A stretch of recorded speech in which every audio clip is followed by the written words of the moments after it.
The social filter, understood at point, is the perceptual median in communication and spoken language when our own perceptions attempts to process or reciprocate with its means, meet limits. Yet the limited means to understand so casually arrives at the tendency to misunderstand so often are precursive from that which I possess and know at any given moment, thus the act of communicating be the exchange of ourselves to whatever understanding may be had. The cognative and perceptual can always seem to bear its more involved means to understand than what spoken means can always articulate at times. How often is it that "how are you feeling?"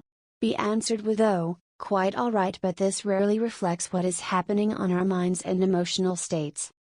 98% of our living and communicating process is abstract thought, but we are the circumstantially bound recipients of what we understand.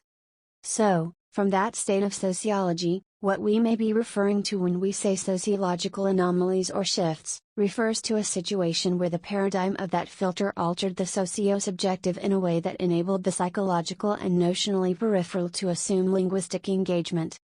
While to an interesting degree this may enable concept as language.